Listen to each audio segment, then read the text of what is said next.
how can you possibly continue growth and protect what I call the heart of Jersey, the essence of Jersey? And so we're now looking and having to look, we're being forced to look at what can we do? Can we break away from the growth is good kind of thesis and move to another one?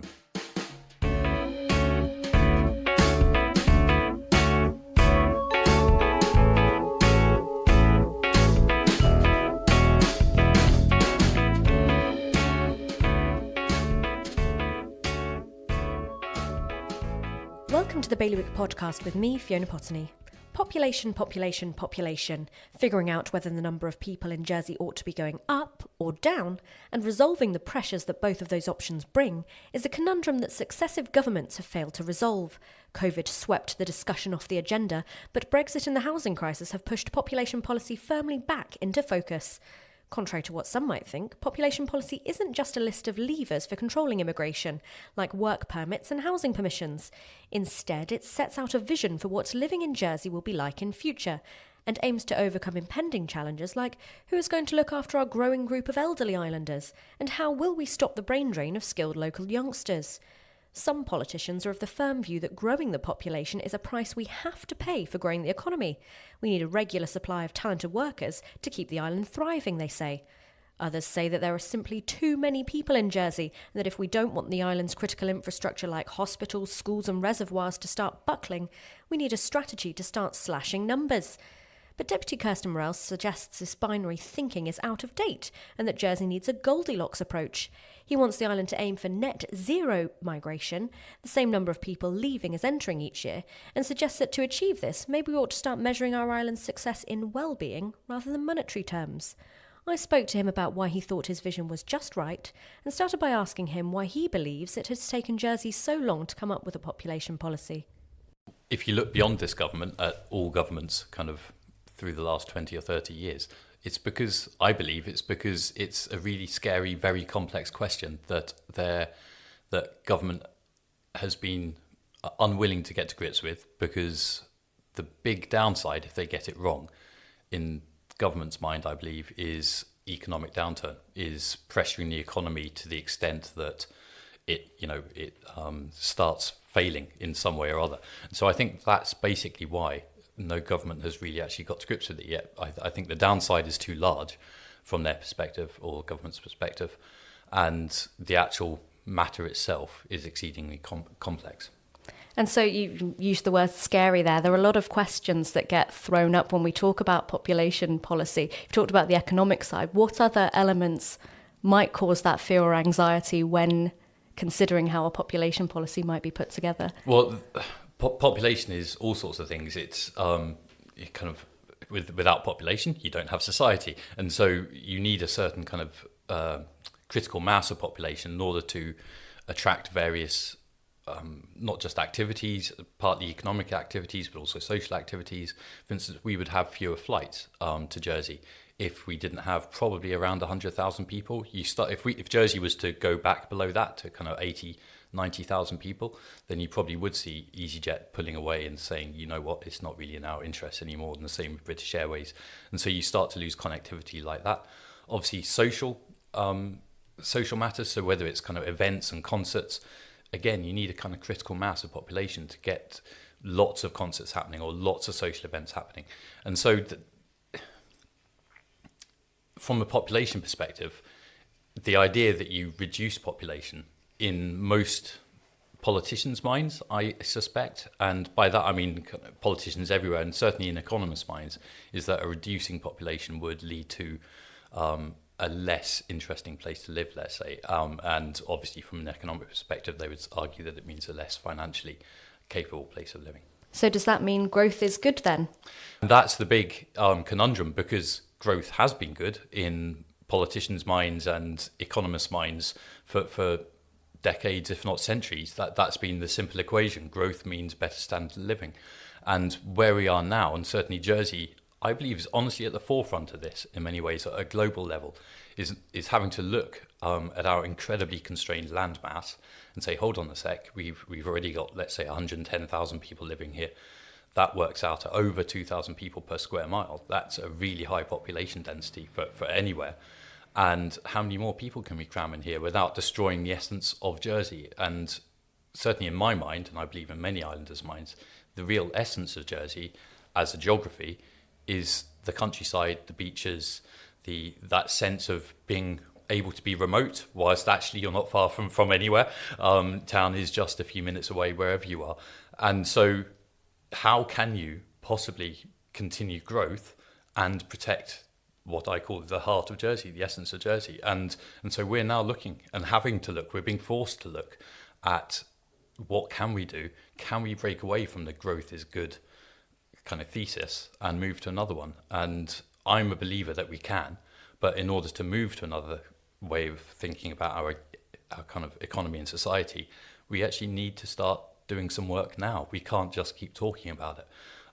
And the alternative to growth is good is focusing perhaps more on prosperity rather than growth, and saying actually it's about the happiness, it's about access to a certain level of services, but not always your gold-plated, world-leading services. We keep saying in Jersey, and I question even when we say we need world-leading X and world-leading Y, but then we have to pay for world-leading X and world-leading Y, and then you get caught up in that growth is good idea again.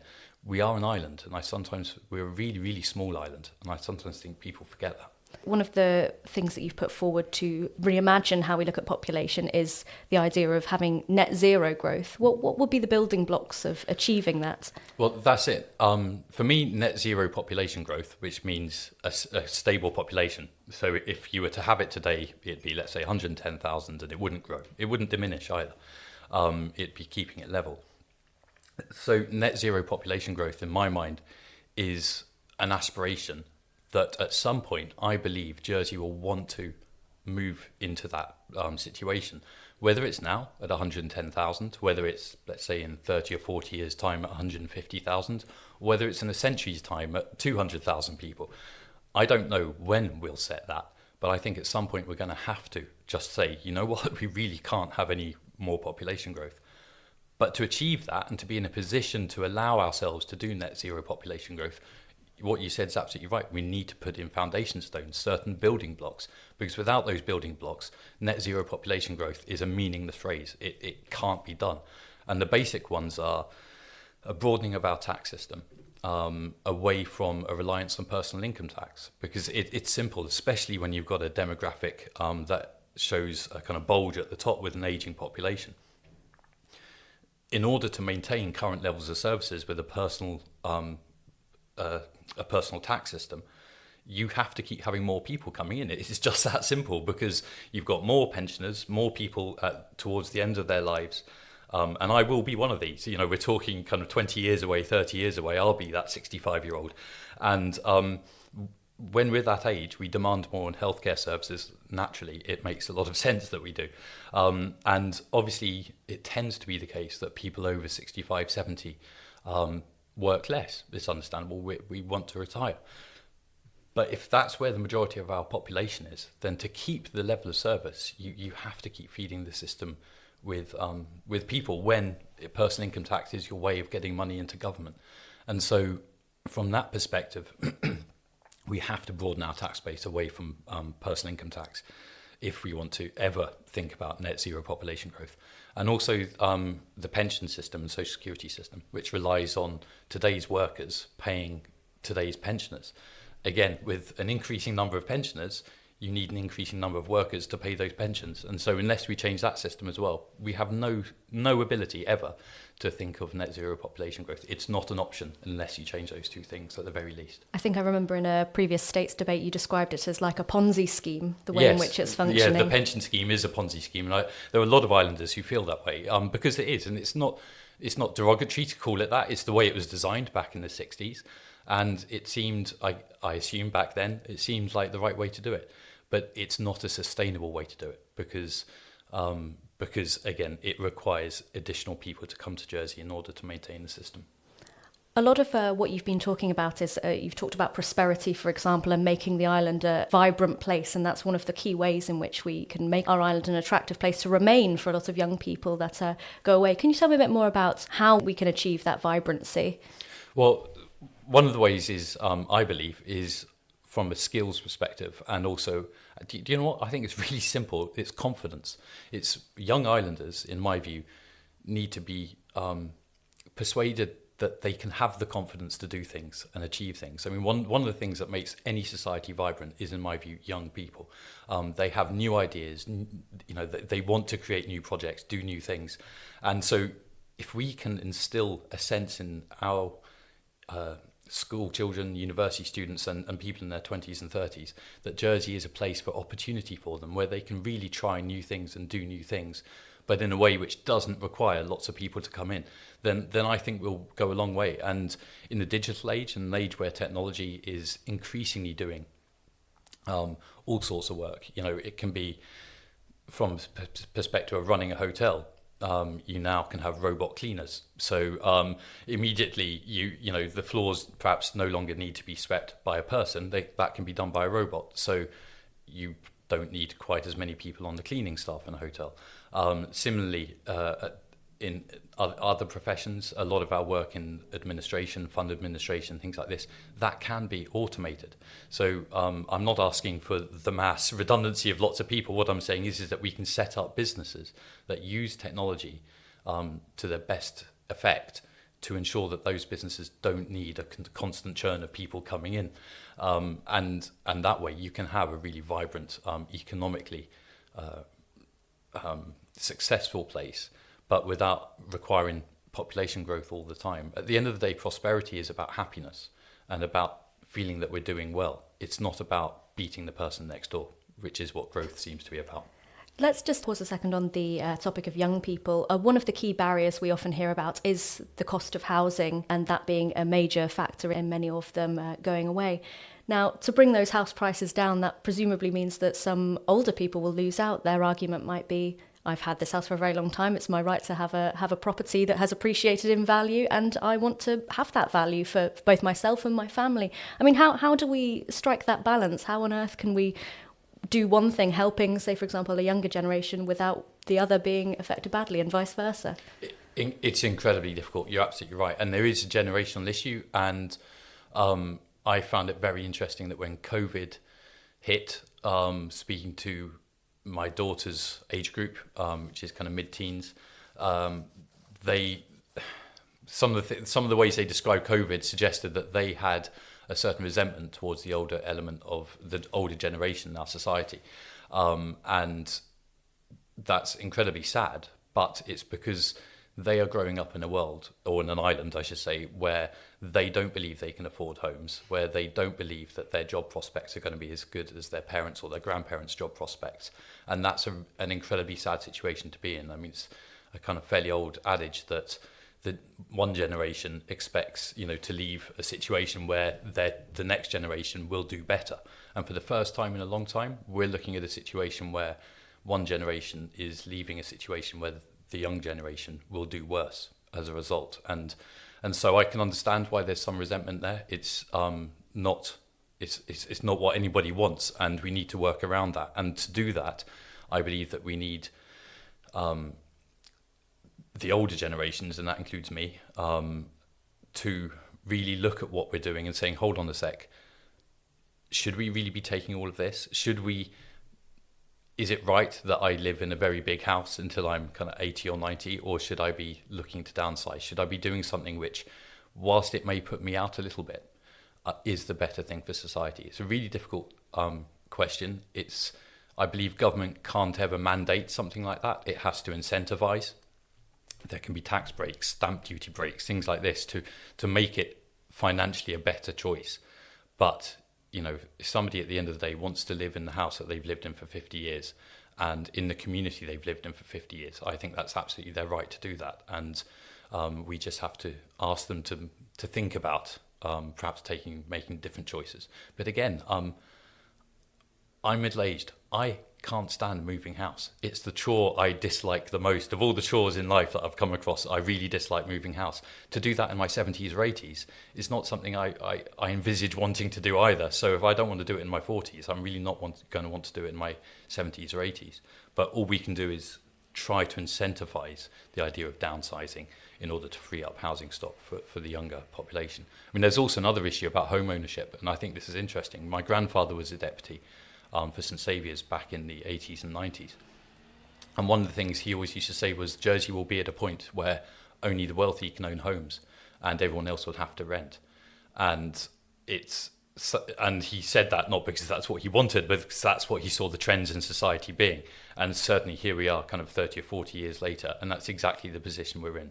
When it's £750,000 or thereabouts for an average 3-bedroom family home, and wages are far, they're a long way below that. Your annual wage, if you're earning £70,000, that's a very good annual wage, but that's only 10% of the amount. Most people are earning less than that. The average wage in Jersey is in the £40,000 area. So we are absolutely in a situation where home ownership is not an aspiration for young people.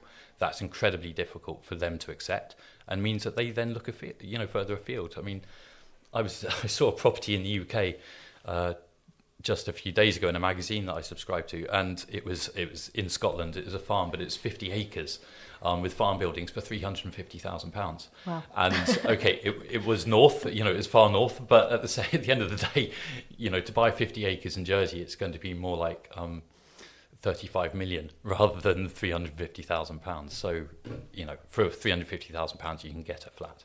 That's about it.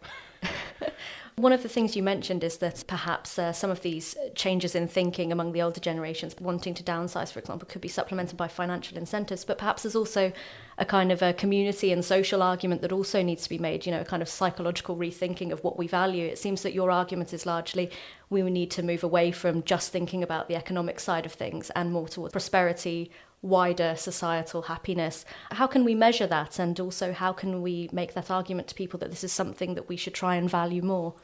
Well, it's very difficult to measure it. And to be fair to the government in Jersey, they have been trying. Their performance framework and also the new public finance law talk about social well-being, and the performance framework is set up to not just measure the performance of government, but to measure it in ways which aren't just economic, which I think is really, really important.